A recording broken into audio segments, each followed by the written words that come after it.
जय हिंद दोस्तों। आज की यह वीडियो हम सभी के लिए काफी हेल्पफुल होने वाली है, क्योंकि आज की इस वीडियो में जो हमारे गेस्ट हैं वो काफी स्पेशल हैं। हमारे साथ हैं श्री बलराज सोलंकी सर, जो कि क्लासिक आईएएस एकेडमी के फाउंडर हैं। तो सबसे पहले सर आपको बहुत बहुत धन्यवाद कि आपने अपना बहुमूल्य समय हमें दिया। दोस्तों, आज के इस वीडियो में हम सर से बातचीत करेंगे, हम सर से स्टूडेंट के लिए कुछ गाइडेंस लेंगे, हम सर से यूपीएससी कोचिंग्स के बारे में बहुत कुछ समझेंगे, क्योंकि जब हम यूपीएससी की कोचिंग लेने जाते हैं तो उस टाइम हमें काफी कंफ्यूजन होता है। तो सर एक फाउंडर हैं और सर अगर हमें गाइड करेंगे कि किस तरीके से हमें एक अच्छी कोचिंग चूज करना चाहिए, तो ये हमारे लिए काफी हेल्पफुल होगा। तो चलिए वीडियो को बहुत लंबा नहीं करते हैं और सर के साथ अपनी बातचीत को आरंभ करते हैं। तो सर सबसे पहले हम जानना चाहेंगे कि आप क्लासिक आईएएस एकेडमी को ओपन करने के बारे में आपने कब सोचा और इसको आपने किस तरीके से ओपन किया है? देखिए 2009 में हमने इसकी शुरुआत की थी और कुछ मैंने पहले भी कहा एक दो वीडियोस में, कुछ पर्सनल कारण थे और कुछ मन था कि जो गरीब गुरबा बच्चा है या जो लोग एकेडमीज की इतनी हैवी फीस को अफोर्ड नहीं कर सकते थे, उनके लिए हमने खोला था विद माइंड सेट कि हम लोग शुरू से ही SC ST OBC माइनॉरिटी और EWS और पुअर लोगों को हम शुरू से ही फी कंसेशन पहले दिन से देते हैं। और उसका बेनिफिट ये था कि हमें मतलब अच्छा लगता था, एक कंट्रीब्यूशन करना चाहते थे और ग्रेजुअली हम ये उसमें काफी कामयाब रहे हैं आज तक। तो जो काफी बच्चा है जो चाहता है कि उन्हें एक अच्छी कोचिंग और अच्छी फैकल्टी मिले नॉमिनल प्राइस पे, तो हम उसके लिए बेस्ट चॉइस है आज के डेट में। जी सर। चूंकि आज के समय में यूपीएससी कोचिंग जो है उसमें यूपीएससी का काफी हाइप है सर, तो सर आपको क्या लगता है इसके पीछे मेन फैक्टर्स क्या है? तो देखिए, अगर आप ये कहते हैं कि भाई यूपीएससी के पीछे लोग पागल है, तो हिंदुस्तान में ना हर पेरेंट का दो ही इच्छा होती है कि मेरा बच्चा या तो आईएएस बने या टॉप का बिजनेसमैन। तो उसके बाद में कोई लोग सोचते हैं कि भाई ठीक है, इंजीनियरिंग हो गया या और स्ट्रीम्स हो गई जिसमें डॉक्टर, इंजीनियर या आर्किटेक्ट्स या और लोग चार्टर्ड अकाउंटेंट्स हैं या और फील्ड्स हैं। बट क्योंकि सिविल सर्विसेज एक बेहतरीन प्लेटफॉर्म प्रोवाइड करता है, और एक जमाना था कि जब सैलरीज कंपैरेटिवली इतनी अच्छी नहीं थी, आज सैलरीज भी बहुत अच्छी हैं, अदर पर्क्स भी बहुत अच्छे हैं, और अगर कोई ढंग से सर्विस करे डेडिकेटेड होके, तो मुझे लगता है कि किसी भी एक कॉर्पोरेट वर्ल्ड से कहीं पे भी आप कम नहीं है in terms of power, money. Power का मतलब गलत ना समझे, लेकिन यस, यू आर इक्विप्ड, आप एक संसाधन के साथ इक्विप हो जाते हैं जहाँ पे आप लोगों को हेल्प करते हैं, लोगों की मदद करते हैं, आप एक जरिया बनते हैं उनकी विभिन्न समस्याओं के समाधान करने में, उनके विकास में। तो समाज है, देश जो होता है वो लोगों से, समाज से बनता है। तो वहाँ पे जो एक पुल का काम करता है, एक सिविल सर्वेंट ब्रिज का काम करता है, जो एक कनेक्ट करता है कि जो हमारे जो नेता हैं या सरकार है उनके बीच में ब्यूरोक्रेसी एक ब्रिज का काम करती है। तो डेफिनेटली यूपीएससी की तरफ अट्रैक्शन तो हर किसी का है ही है, प्लस प्रेस्टीज तो है ही। देखिए, आप भी इस बात को समझते हैं कि प्रेस्टीज तो बहुत है इसमें। बिल्कुल सर। सर जैसा कि अभी यूपीएससी का एग्जाम होने वाला है, इसके लिए 3 महीने का समय बचा हुआ है, तो सर आपके अकॉर्डिंग क्या स्ट्रेटजी होनी चाहिए किसी स्टूडेंट की जो कि यूपीएससी 2025 का जो प्रीलिम्स होने वाला है, वो बेस्ट स्ट्रेटजी क्या है सर? देखिए, मैं पहले भी कई बार बोल चुका हूँ कि आप ना यूपीएससी को, सिविल सर्विसेज एग्जाम को कोई भी प्रेडिक्ट नहीं कर सकता। जी सर। अब स्ट्रेटजी मैं ये कहूँ कि एक मैसन या जो मकान बनाता है उसको बस बता दिया जाता है कि ये मकान बनाना है और वो अपने काम पे लग जाता है और एक बहुत बेहतरीन काम करके निकल आता है। वो कोई स्ट्रेटजी नहीं बनाता है। जी। क्यों? क्योंकि उसको अपना काम आता है। जी। उसको पता है कि किस रेशो में उसको मसाला बनाना है, ईंट को रखना है, सीमेंट को घोलना है और मट्स को घोलना है, कैसे कैसे करना है। और कहाँ कहाँ उसको कितना लेवल पे किस दुनिया में क्या माल को चढ़ाना है, कहाँ का करना है, कितना फर्श लगाना है, कितनी ऊंचाई पे रखना है, तो ही नोज हिज जॉब। अब जब आप बोलते हो कि सिविल सर्विसेज एग्जाम के लिए एक बच्चा तैयारी करता है, स्ट्रेटेजी करता है, तो स्ट्रेटेजी समझ में आती है, बट जब आपकी तैयारी उस लेवल की है ही नहीं, तो आप बोलते हो कि मैं ऐसे करूंगा, इस दीवार को यहां बना दूंगा, उस दीवार को यहां बना दूंगा। तो यहाँ नॉलेज एक्सपोजर वो इतना बड़ा है कि वो एक कम पढ़ा लिखा मेसन भी बखूबी अपना काम करता। तो यहाँ पे सारा जो गेम है वो नॉलेज का है। जी सर। तो यूपीएससी क्रैक करने के लिए हम शुरू से बात बोलते हैं कि नॉलेज को चेस करिए, एग्जाम को चेस मत करिए। हर बच्चा आज की डेट में स्ट्रेटेजी मुझे बताइए, अरे भाई स्ट्रेटेजी कोई चीज, क्या स्ट्रेटेजी होती है? जी। स्ट्रेटेजी क्या है कि आप जब स्कूल में थे तो पहला पीरियड अगर साइंस का था और छठा पीरियड और मैथमेटिक्स का था, अगर वो स्कूल वालों ने बदल के पहला मैथमेटिक्स कर दिया और छठा पीरियड साइंस का कर दिया, तो क्या बच्चे की पढ़ाई पे इससे फर्क पड़ना चाहिए? बिल्कुल नहीं। तो बच्चा क्यों कहता है कि स्ट्रेटेजी होनी चाहिए कि नहीं मैं तो पहले पीरियड में साइंस ही पढ़ूंगा? ऐसे थोड़ी होता है, मैं तो 16 घंटे ही पढ़ूंगा, ऐसे कैसे पॉसिबल? नॉलेज को गेन करने के लिए, क्या किसी भी ज्ञान को पाने के लिए, क्योंकि यहाँ पे सिविल सर्विसेज के अंदर थ्योरी कम है, कॉन्सेप्ट्स ज्यादा है। थ्योरी ऑब्वियसली है, कुछ टॉपिक्स हैं जिसके अंदर थ्योरी बहुत मैटर करती है, इंडियन पॉलिटी है, हिस्ट्री में आप चले जाएं, और टॉपिक्स हैं, बट आपकी कॉन्सेप्ट्स ही क्लियर नहीं है कि भाई कोई भी आयोजन हो रहा है वो क्यों हो रहा है, उसकी सिग्निफिकेंस क्या है, उसकी मान्यताएं क्या है। हम हर चीज को विभिन्न विभिन्न चश्मों से देखते हैं, चाहे वो पॉलिटिकल एनेक्स से देखें, चाहे वो किसी और एनेक्स से देखें। तो जिस दिन वो बच्चा एस्पिरेंट उस एनेक्स से या उस चश्मे से देखना बंद कर देगा कि मुझे सिर्फ इस देश को जानना है, यूपीएससी क्या ढूंढ रहा है? यूपीएससी सिर्फ यही तो चाहता है आपसे कि उसे एक ऐसा सिविल सर्वेंट चाहिए जिसको थोड़ी जानकारी हो। तो यहाँ पे जब वो बच्चा इस देश को जानेगा, समाज को जानने की कोशिश करेगा, यहाँ की नीतियों को जानेगा, यहाँ पे पॉलिटिकली लोगों को जानेगा, ज्योग्राफिकली लोगों को जानेगा, इकोनॉमिकली लोगों को जानेगा, तो देश ही को तो जानने के लिए बोला जा रहा है। बिल्कुल सर। और जब आप बोलते हो कि थोड़ा बहुत इंटरनेशनल रिलेशंस हो गया, थोड़ा बहुत वर्ल्ड हिस्ट्री हो गया, थोड़ा बहुत आपके कैसे आपके संबंध हैं दूसरे देशों के साथ, आप कैसे कैसे नीतियां करते हैं, तो कहां से अलग से क्वेश्चन आता है? जी। आप कोई भी एस्पिरेंट की समस्या है कि बस वो लकीर के फकीर हैं और बस मुझे ये, कोई भी बच्चा जो है उसको नॉलेज को चेस करना पड़ेगा बजाय एग्जाम को चेस करना। जी सर, चूंकि आप काफी लंबे समय से इस फील्ड में बने हुए हैं और आप प्रत्येक वर्ष जो है सिलेक्शंस भी देते हैं जी। सर, हम आपसे एक मोटिवेशनल स्टोरी जानना चाहेंगे, किसी आप एस्पिरेंट का ऐसा स्टोरी बताएं जो कि इससे सक्सेस हो गया हो और आपको लगता है कि इसकी स्टोरी बहुत मोटिवेशनल है। ऐसे 2, 3, 4, 5 केस है और भी ज्यादा केस है जी।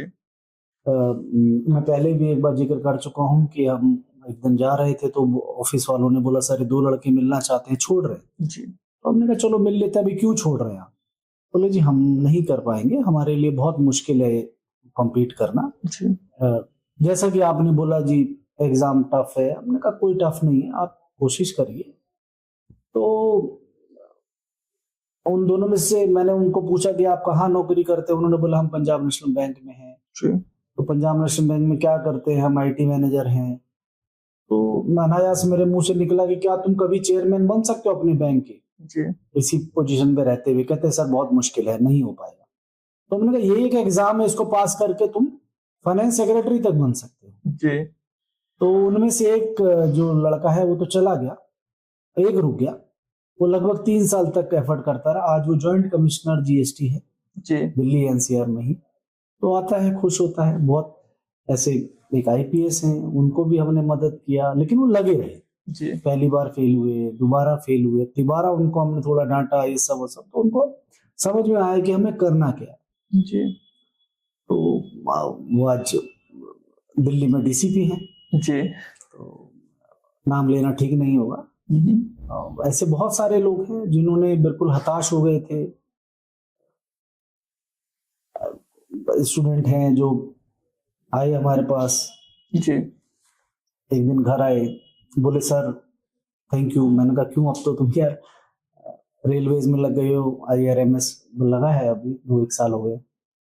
तो सर आपने हमें ना फी कंसेशन दिया था, जी तो हम बिहार से हैं और हमारी जो बुआ है वो हमको पालती है कि पापा मम्मी गांव से हैं, जी तो हमारे लिए उस टाइम पे आपने इतना अच्छा फी कंसेशन दिया था, तो हम और किस्तों में दिया था, जी तो हमें उम्मीद नहीं थी कि दिल्ली में ऐसा कोई, अब तो खैर सभी करने लग गए हैं, जी हम तो 16 साल से ही करते हैं, तो वो खुशी ज्यादा होती है। तो ऐसे बहुत सारे लोग हैं जिनका मैं जिक्र करूंगा तो कई ऐसे बड़े बड़े अच्छे परिप्रेक्ष्य से आते थे, जी जिनके फादर IAS हैं, वो लड़का लगा रहा, तो झारखंड में IAS है इस टाइम, जो पास हो गया तो मैं उसके घर गया, सुबह सुबह मुझे जाना था, भोपाल में भी एक और हमारी जी स्टूडेंट पास हुई थी इंटरव्यू गाइडेंस की, उनके घर, तो मैं उनके घर गया तो मैंने उनको बोला यार, वो मुझे बाहर तक छोड़ने आए, पैर पैर छुए, बहुत खुश हुए, सर थैंक यू, हमारे क्लासरूम के स्टूडेंट रहे।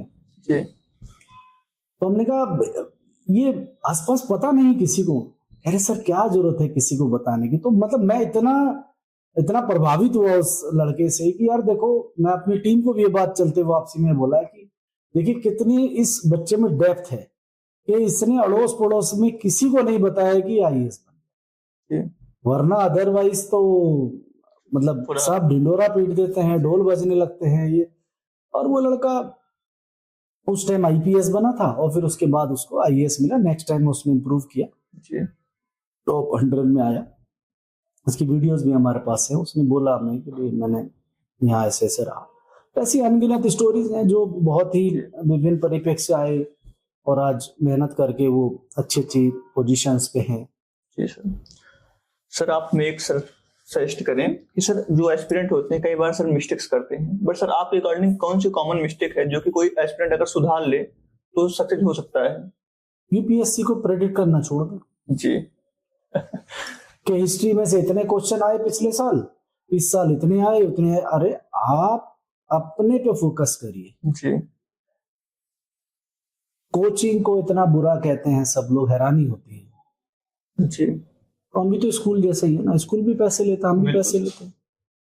एक अमूमन स्कूल में किसी बच्चे को आप पढ़ाते हैं, हम लोग भी यहाँ 16 टॉपिक पढ़ाते हैं ना, जी सर विभिन्न टीचर आता है हर तरह से, उसके अलावा और करंट अफेयर हो गया और चीजें, अगर लगाए हिसाब तो लगभग लगभग 20 टॉपिक तक चला जाता है, सब कुछ मिला दिया जाए जी तो परेशानी ये है कि हर आदमी ये चाहता है कि हमारे को इंस्टीट्यूशन को ऐसा कैप्सूल दे दे कि खिलाए और हम IAS बन जाए, वो पॉसिबल नहीं है। उसके लिए कोई भी इंस्टीट्यूशन है, उसका काम है सिर्फ बेसिक्स क्लियर करना, जो आप भूल गए थे जी उसको दोबारा से आपको याद दिलाना, दोबारा से उसकी तैयारी कराना, एग्जाम को ध्यान में रखते हुए। जी कि हमारा शुरू से ये पंचलाइन है कि क्या नहीं पढ़ना है, ये क्या पढ़ने से ज्यादा इंपॉर्टेंट है। जी सर तो 300 पेज की किताब को कैसे सम अप करके 30 पेज में या 40 पेज करके वो टीचर मेहनत करके उसको समराइज करता है, उन बच्चों को कॉन्सेप्ट्स क्लियर करता है जी कि भाई ज्योग्राफी ये है, भूकंप ये है, IR में बताता है कि हमारे संबंध इस देश से कैसे हैं, कैसा नहीं है, इकोनॉमी में अपने बजट को बताता है और चीजें करता है। जी तो इस तरह की सारी चीजों को करके तभी आदमी कुछ करता है। तो प्रिडिक्शन जो होता है कि भाई हम ऐसा कुछ हमें मतलब मैजिक मिल जाए या यंत्र मिल जाए जो वो चिराग घिसे और उसमें से एक IAS बन के निकले, तो किसी के पास भी नहीं है। जी सर। सर आज के टाइम में चूंकि काफी सारी यूपीएससी कोचिंग्स हैं सर, ऐसे में होता क्या है कि जब एस्पिरेंट को यूपीएससी की तैयारी करनी होती है तो कोचिंग ढूंढता है, बट उस टाइम काफी कंफ्यूज होता है कि हमें कौन सी कोचिंग ज्वाइन करनी चाहिए, क्योंकि सर मार्केट में बहुत कोचिंग्स हैं। तो सर आपके अकॉर्डिंग सर जब कोई एस्पिरेंट यूपीएससी कोचिंग ढूंढना जाता है तो उसे क्या क्या चीजों को ध्यान में रखना चाहिए, क्या क्या की पॉइंट्स हैं? देखिए 3 क्राइटेरिया है। जी पहला तो है किसी भी कोचिंग इंस्टीट्यूशन का रिजल्ट जी सर। कि भी वो कितना रिजल्ट प्रोड्यूस करते हैं, जी क्योंकि 3 स्टेजेस में होता है, प्रीलिम्स है, मेंस है और इंटरव्यू, आप भी जानते हैं। दूसरा है स्मॉल बैच। जी अब लोग क्या कर रहे हैं कि मैं नाम नहीं लेना चाहूंगा, बड़े बड़े या जो भी लोग सोशल मीडिया के थ्रू फेमस हो चुके हैं, तो वो लोग 500-500 जनों का बैच है। जी और तीसरा है कि फी। जी तो अगर ये तीनों चीजें आपको मैच करती हैं जी तो इस पे जाना चाहिए। फैकल्टी ऑब्वियसली अच्छी होंगी, तभी उनका नाम है। जी कोई भी खोल के बैठा है और किसी से भी पढ़वा देता है, जी ऐसा तो पॉसिबल नहीं हो सकता ना। जी जी बिल्कुल। तो आप उस इंस्टीट्यूशन की अ, जो गरिमा है या क्रेडिबिलिटी है, उसको तभी जांच पाएंगे या एसेस कर पाएंगे जब आप देखेंगे कि उनका रिजल्ट कैसा है, जी उनके पढ़ाने का तरीका क्या है। सारी चीज पढ़ाई नहीं है, आप कितने सिंसियरली लोगों के साथ डील करते हैं। ये शिक्षा का धंधा है, जी लोगों ने इसको दुकान बना दिया। बिल्कुल वो गलत है और वो नहीं होना चाहिए। शिक्षा है, आप अपना रोल करें, उनको बच्चे को अपना रोल करने दीजिए, जी सर तो कैसे रिजल्ट में आए। बिल्कुल सर। सर चूंकि सर काफी कोचिंग कई सारी हैं, तो सर क्लासिक आईएएस एकेडमी जिसको कि आपने ओपन किया है, सर यहाँ पे क्या अलग देखने को मिलता है एक एस्पिरेंट को, सर थोड़ा सा इसके बारे में मैंने बताएं। आपको शुरू में बताया कि हमने पहले से फी कंसेशन दिया, जी कंपैरेटिव फीस है मेरी। वही टीचर, सारे टीचर अमूमन फ्रीलांसर्स होते हैं। जी वो सुबह मेरे पास पढ़ाते हैं, दोपहर में कहीं और पढ़ाते हैं, शाम को किसी और के पास जाते हैं। जी तो पहली बात तो ये कि ऑलमोस्ट टीचर उसी कैलिबर के जी। हैं और वही टीचर्स हैं। जैसे मैं आपसे अनऑफिशियली बता ही रहा था कि जी हमारे यहाँ से कितने कितने टीचर, हम तो स्टूडेंट को तो आईएएस तो प्रोड्यूस करते हैं, हम टीचर भी प्रोड्यूस करते हैं। तो हर जगह का एक होलसेलर होता है, तो बिल्कुल हम वो होलसेलर हैं। जी तो आप मार्केट में जाएं, पता करें कि वो जो बड़े बड़े शोरूम वाले इंस्टीट्यूशन हैं आईएएस वाले, तो हमारी फैकल्टी हमसे क्यों ले लेते हैं। वो हमसे लेके जाता है, हम फिर दूसरा तैयार कर देते हैं। जी तो हमसे होलसेल में लेके जाते हैं और वो रिटेल में बेच देते हैं। जी तो हम क्या कर रहे हैं, हम उनकी स्किल्स ही तो बेचते हैं। बिल्कुल सर। तो एक तो वो हो गया। दूसरा, हमारा स्मॉल बैच साइज कॉन्सेप्ट शुरू से रहा है। बस हम 2019-20 के लगभग हमने लगभग 100 बच्चों का बैच किया था, वरना अदरवाइज शुरू से ही हमारा बैच साइज 50 बच्चों का रहता है। जी सर अब तो हमने वही 48-50 से ज्यादा नहीं, क्योंकि बच्चा पढ़ नहीं पाता, क्वेश्चन आंसर नहीं पूछ पाएगा, वो इंटरेक्टिव क्लास नहीं होती है। जी और रिजल्ट तो आपके सामने है ही, जो भी है। मतलब जी सर आप जानते हैं कि सैकड़ों की तादाद में बच्चा निकलता है।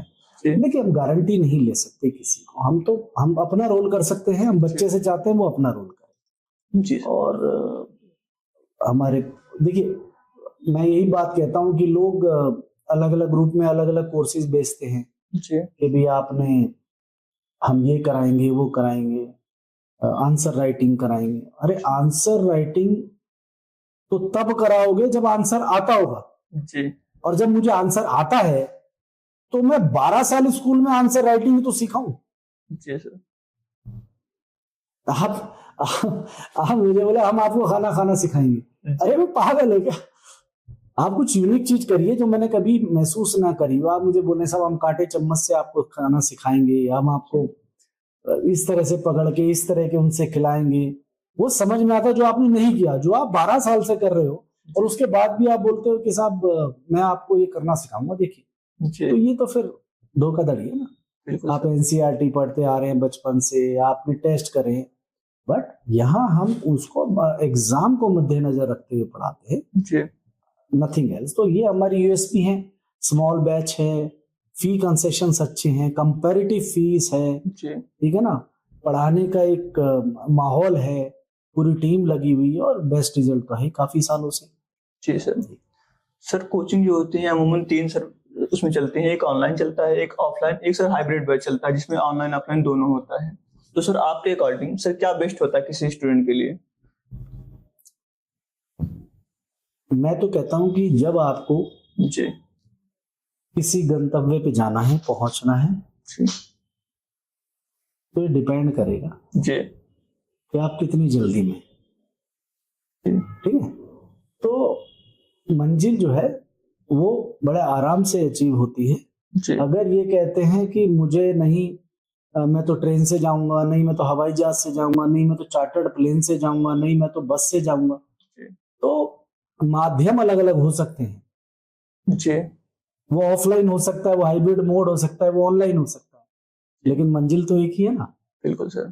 तो अगर आपको राह चलते किसी ने एक सलाह दे दी या गाइड कर दिया कि भैया इधर से मत जाना, आगे खाई है या गड्ढा है जी या कोई जानवर काट जाएगा आपको, तो जी वो गाइडेंस ही तो है बिल्कुल सर। कि इसने मुझे पहले से सतर्क कर दिया। जी तो वो आपको फोन के जरिए मिला, ऑनलाइन आपके दोस्त ने बोला भैया इस क्षेत्र से मत जाना, यहाँ बदमाश आपको लूट लेंगे। जी सर। या आपको सामने ऑफलाइन में किसी ने बोला भाई साहब इधर से मत जाना। जी दोनों रूप में सामने वाले सहयात्री ने भी बोल दिया जी और आपको फोन भी आ गया जी कि रात को इस क्षेत्र से मत निकलना। तो पर्पस क्या था? जी मैसेज क्लियर हो गया, आपको नॉलेज मिल गई, कॉन्सेप्ट क्लियर हो गया, मुझे इस रास्ते से नहीं जाना, मुझे इस रास्ते से जाना। जी सर। तो माध्यम तो अलग अलग हो सकते हैं। बिल्कुल सर। तो इसमें सिर्फ ये कि ऑनलाइन से ही बच्चा पास करेगा या ऑफलाइन में, ऐसे ऐसे मेरे पास बच्चे पास हैं जो वर्किंग क्लास थे। मैं आपको आज हकीकत कहता हूँ, जी सर। ये मेरे को पता नहीं क्यों ऐसा बहुत साल में महसूस हुआ कि मेरे पास में ऐसा बच्चा बहुत ज्यादा रहा जो आधा अधूरा पढ़ता रहा, वो नौकरी भी करता था।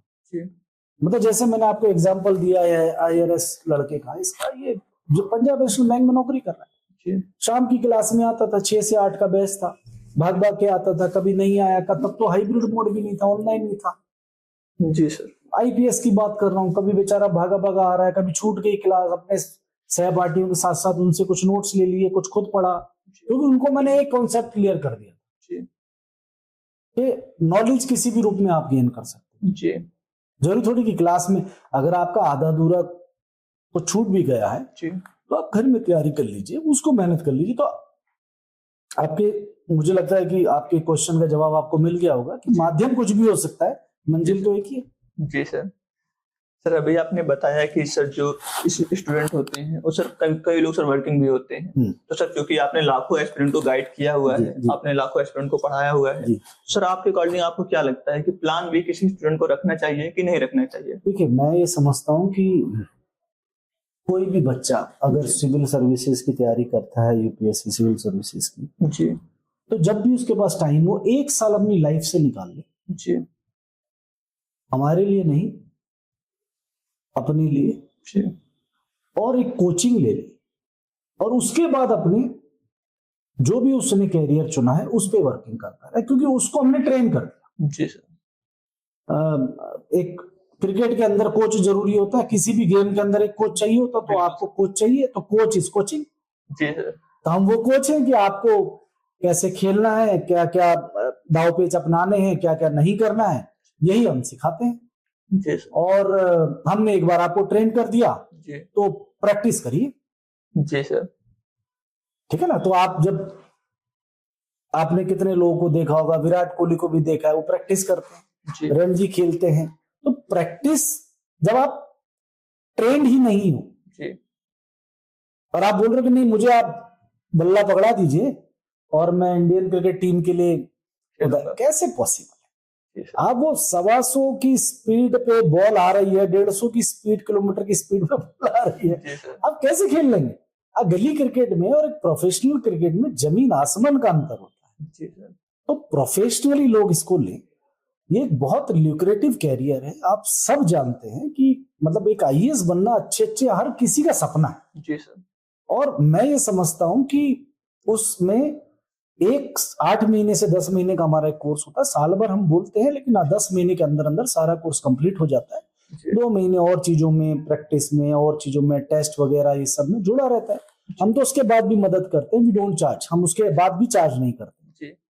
हमारी सबसे बड़ी खासियत यही है कि हमारे पास जो बच्चा जुड़ता है हम उसको कभी मना नहीं करते। अगर ऑफलाइन सीट होती है हम बोलते हैं बैठ जाओ, कोई 1 रुपया नहीं लेते हैं। हमारे पास तो ऐसे बहुत बच्चा आता है जो 3-3 साल बाद भी बैठा होता है कि सर बैठ जाओ। अरे बैठ जाओ भाई, क्या हो गया, हमारा क्या जा रहा है, पढ़ लो यार।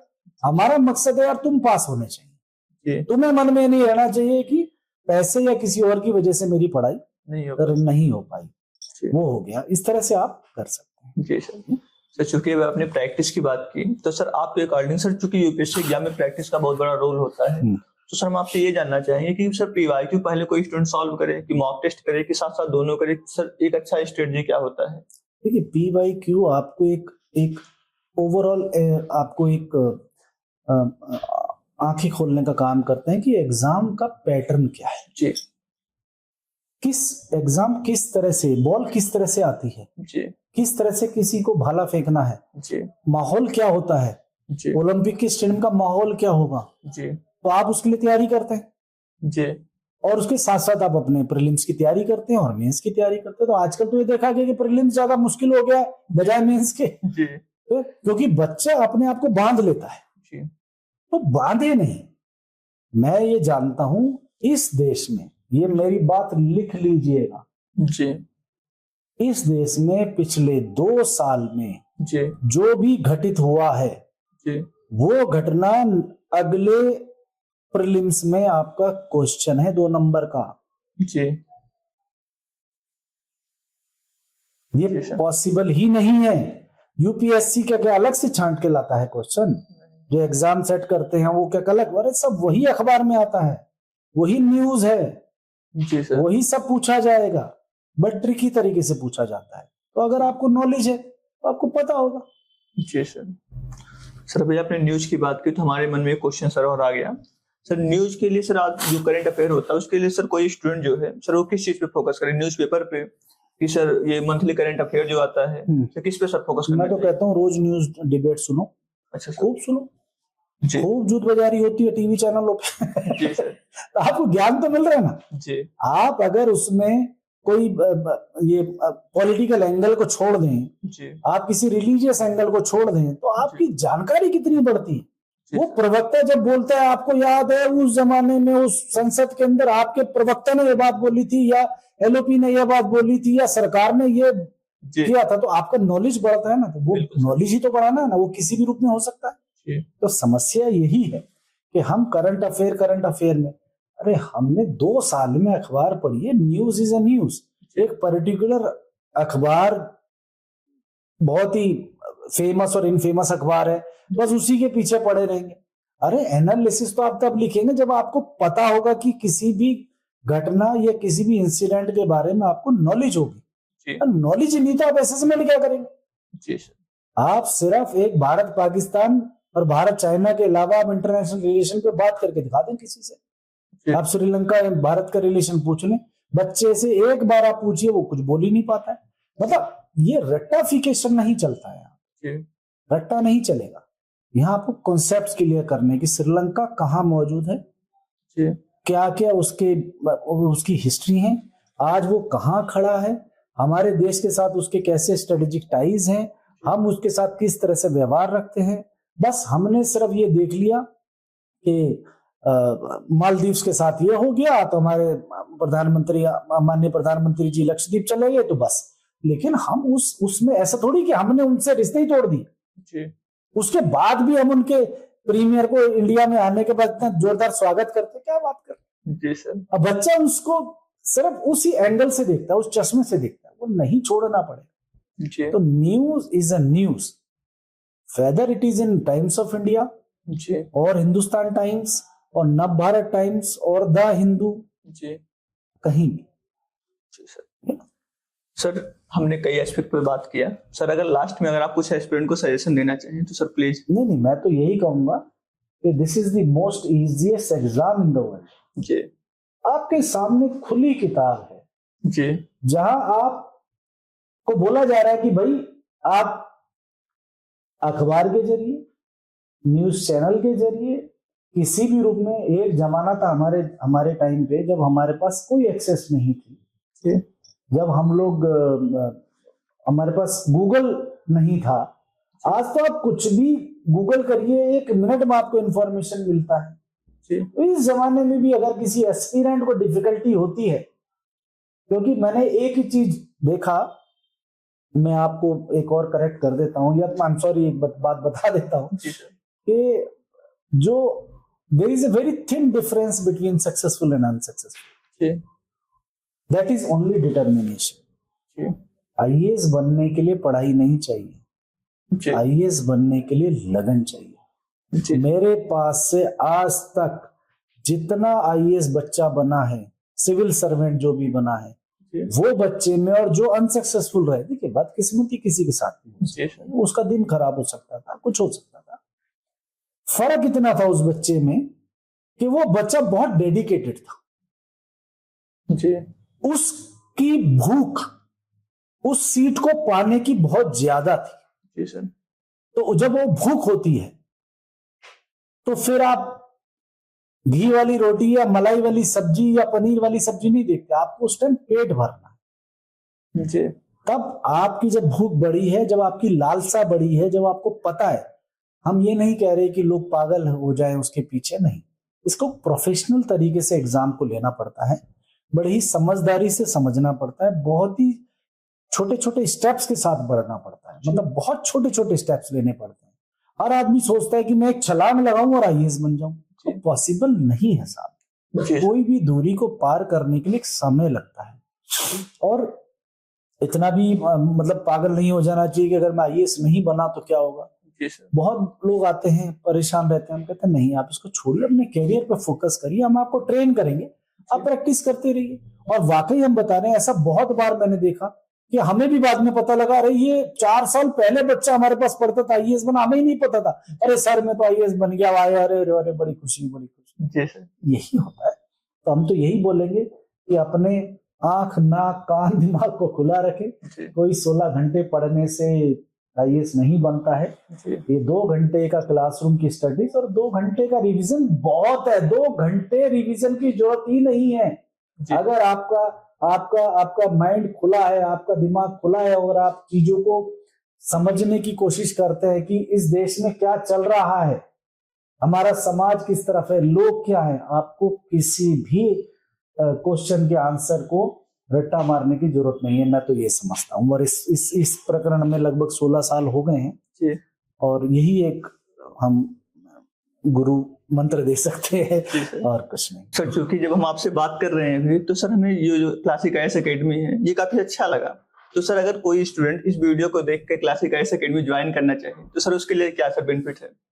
देखिए, आप आए हैं और मेरे को बड़ी खुशी होती है। जैसे मैंने बोला, मैं 2009 से ही लोगों को बहुत प्रोत्साहित करता हूँ, और मेरा एक ही ध्येय रहता है कि कोई बच्चे के मन में ये ना रह जाए कि पैसे की वजह से मैं कोचिंग नहीं ले पाया। जी सर। मुझे एक अच्छा कोच नहीं मिला, नहीं तो मैं पता नहीं क्या कर देता, मैं इंडियन क्रिकेट टीम में ओपनर होता, मैं आज आईएएस होता, मैं तो उसके लिए मैं बैठा हूँ। तो अब जैसे आपने बोला, आपके माध्यम से कोई भी बच्चा आना चाहता है तो हम उसको एडिशनल 25% आपके यूट्यूब चैनल के थ्रू दे देंगे। हमें देखिए, आप खुद समझदार हैं कि 25% का स्पेशल कंसेशन, हमारी इतनी कमाइयां नहीं है, बट हमारा मंशा क्लियर है। हम ये कहते हैं कि हम तो क्लास पढ़ा ही रहे हैं, कोई बात नहीं, 4 बच्चा और पढ़ लेगा। क्योंकि मैं लगभग 36 साल से अलग अलग विभिन्न बिजनेसेस में हूँ, तो मेरे लिए ये आय का जरिया नहीं है।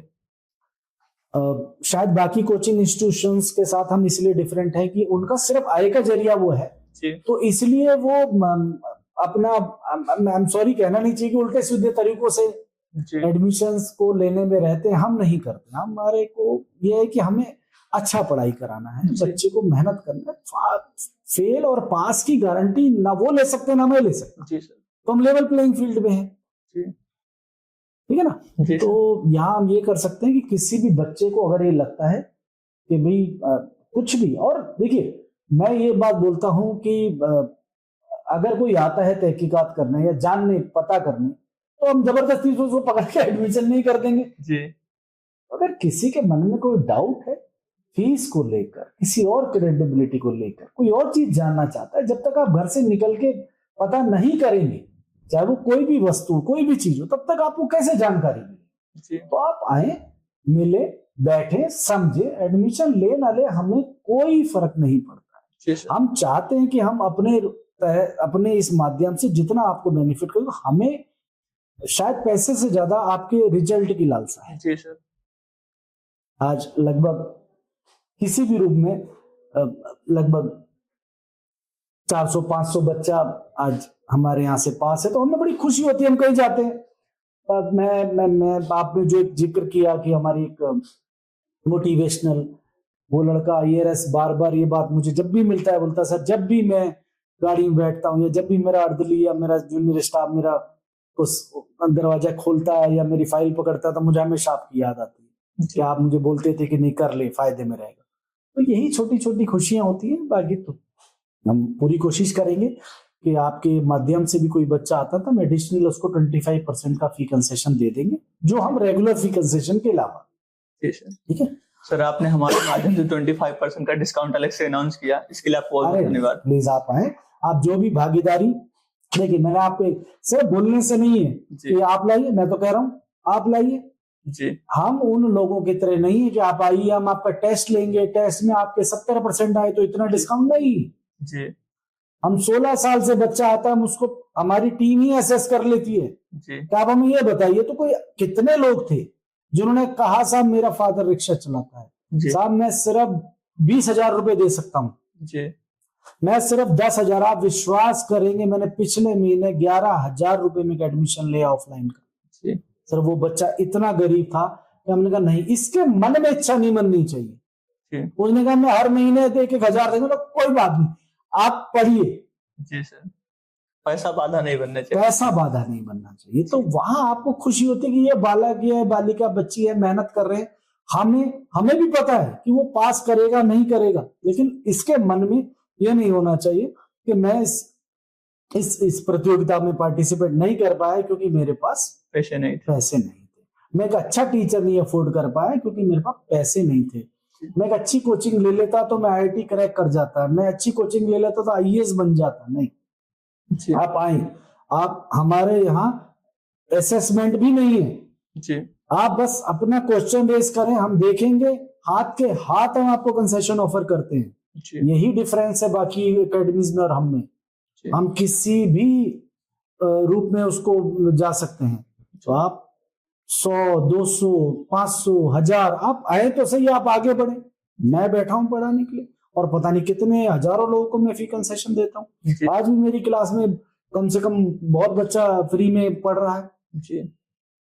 तो आप अपना रोल करें, आपको कहीं भी लगता है अपने क्षेत्र से किसी भी गरीब गुरबा बच्चे को जिसकी इच्छा है, जो पढ़ाई में चाहता है, अब एक बच्चा पढ़ना ही नहीं चाहता है और उसके अपने अपने